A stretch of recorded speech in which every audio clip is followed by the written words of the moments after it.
Hello and welcome to this match review for the Arsenal-Southampton game. Now obviously the Arsenal-Southampton game ended 3-3, which was quite a high scoring affair, which I didn't typically expect us scoring 3 goals. I think that was more of a miracle in itself, but it's a difficult game because obviously I think a majority of the fan base had already accepted relegation as we were turning up to the Emirates, but it's this sort of shit that pissed me off. It's like,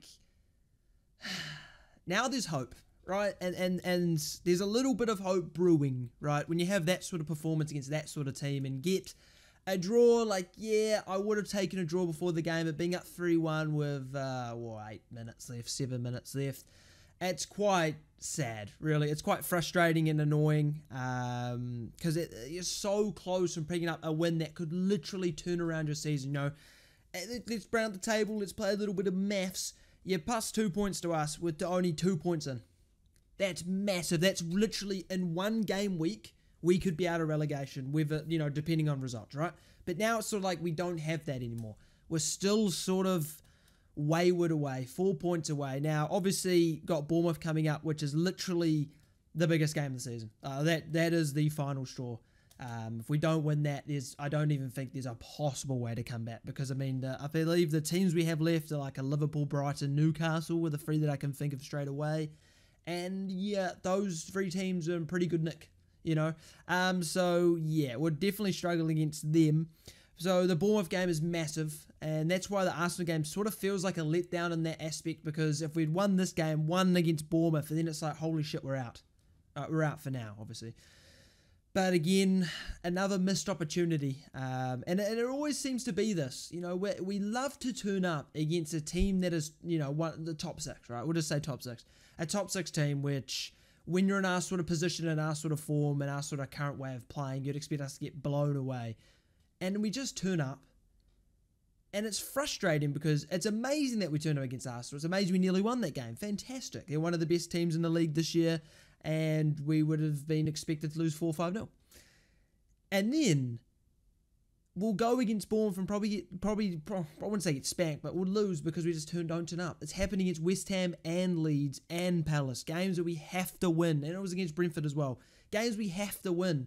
We're more than happy to turn up against Chelsea, against fucking United, against Spurs, against Arsenal. But when it comes to the games that matter, like the West Ham, Leeds, Brentford, Palace, we're nowhere to be seen. We're absolutely awful. And that's what's really frustrating about this. It's sort of like, it gives this sort of result and this sort of performance in this fight gives you the hope that we can do something.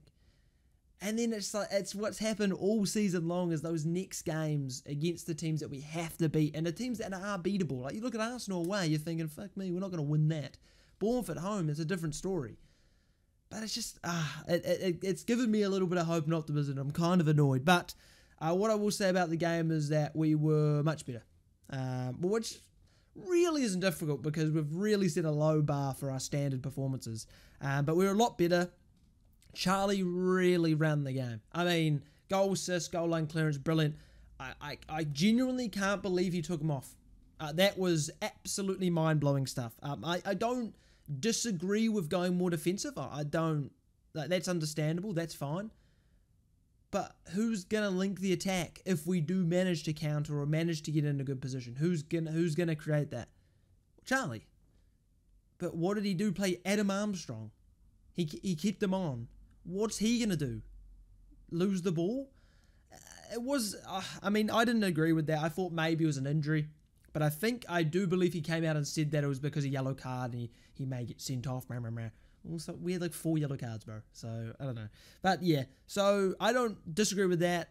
And then obviously a lot of people are upset with the Lavia substitution, because obviously as soon as Lavia came off, we collapsed. While I would have preferred Lavia to stay on, I do understand why he did it. And I wouldn't exactly, it's more the hindsight of like Lavia's off and then we concede 2. It's because Lavia came off. I think it's just literally down to, it was, what, maybe we've added time, maybe 50 minutes, 55 minutes of pure Arsenal pressure. And for a majority of that, we did quite well. We handled it well. Obviously, we were getting deeper and deeper and deeper, and that's what happens when you bring on a third centre-back and go sort of a 5 at the back. But the problem with that is that we never really had options to have our sort of position, if you know what I mean. Like, sort of 5 minutes of us in and around their box, or 5 minutes of us playing it around the midfield. We never really had that in the second half. And that's where the problem is. We didn't get a break from the pressure. And I think that the cause of that was Charlie's substitution.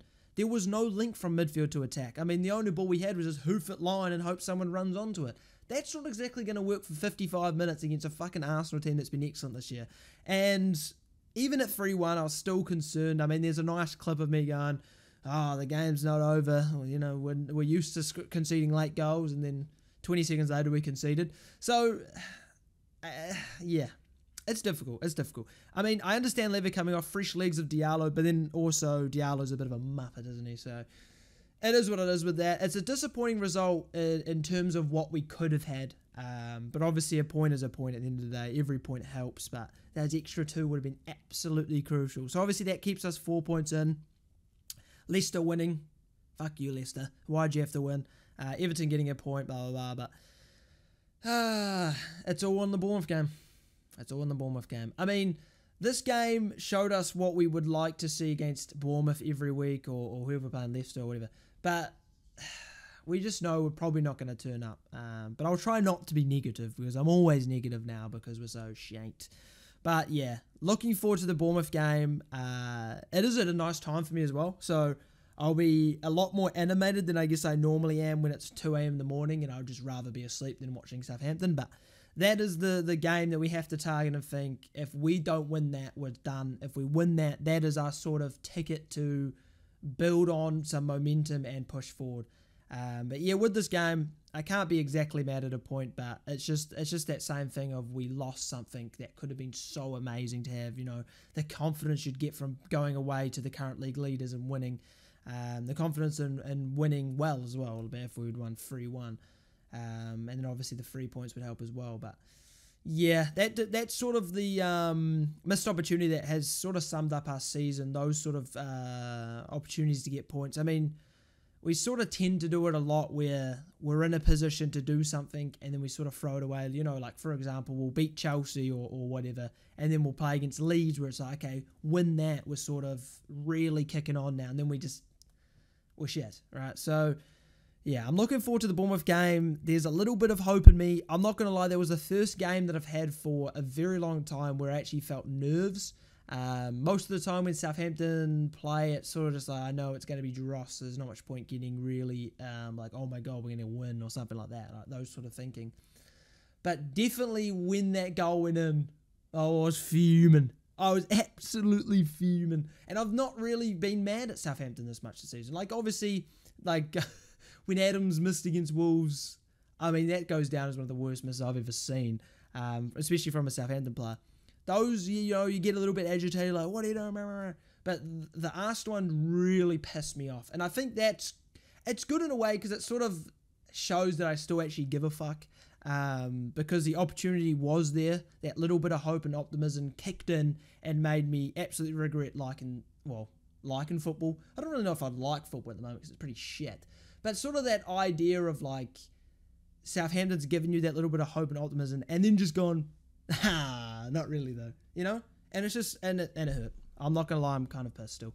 But yeah, so that's the sort of review. I mean, tactics-wise, I mean, you can't really criticize it because it sort of worked. And I don't know whether that's more what we did or whether Arsenal just weren't as good as they normally were. Because in the first half, they really weren't.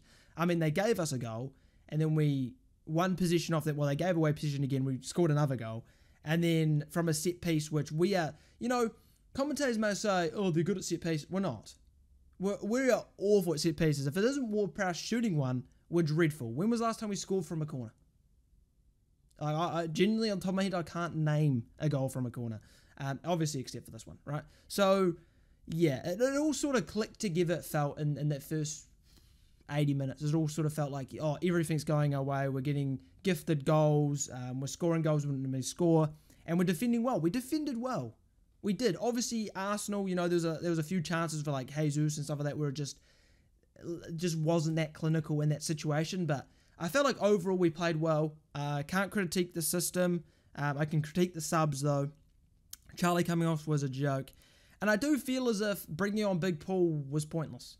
And it's not exactly me saying he's shite or whatever, but it was more just the fact that if you really think about it, when you're in sort of that sort of situation, there's two options, right? If you're penned in, the option one is to play a target man, holds up the ball and links the play, right? Okay. And the second option is to just have fast cunts up front and kick it long and make them run, right? So it's like either or. And I feel like with Paul, it didn't work because for Paul to work, for a target man to work in that sort of constraints, he needs support. But it didn't really look like like Sulemana may make the odd run forward, but he didn't particularly look like he wanted to attack. I feel as if it would have worked better if we didn't bring Paul on. Maybe we'll brought Paul on as like, oh, we're 5 minutes away, just put a big cunt in the box, 6'7", he'll win some headers, right? In terms of defensively. But for counter or attempting to counter or sort of making Arsenal, sort of had that in the back of mind that we can counter with maybe the pace of Sulemana, just stick him up top with maybe someone else. But I just feel like big Paul substitution didn't really help us because there was no outball. And it wasn't just Paul's fault, obviously. No Charlie, who's obviously our best 10 because he was brilliant in the first half. He linked everything. I feel as if we lost the sort of Arsenal didn't have that in the back of mind like, oh, we still have to be cautious. We didn't provide the sort of offensive things we needed to keep Arsenal on their toes defensively. And I think that allowed them to sort of get comfortable and sort of just pass it around us like we're not even there for the majority of the time. And then obviously, eventually we cracked. And then as soon as we cracked once, we cracked twice instantly, which is extremely frustrating. That is fucking annoying. But yeah, there's some critiques. It is what it is. A point's a point. Game against Bournemouth is massive. We have to win. There's no other outcome. We have to win. It's just really that simple.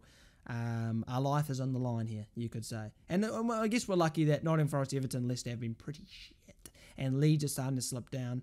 Bournemouth obviously just lost 4-0 to West Ham today, so they may be up for it a bit more than they would have been if they'd maybe won that game but been a bit more relaxed. But they're going to be dragged into it potentially as well. So it's going to be an interesting last 6 games of the Premier League season, and hopefully, we won't be in the bottom 3. But yeah, that's going to be my review of the game. Like and subscribe if you enjoyed it, and I'll see you guys next time.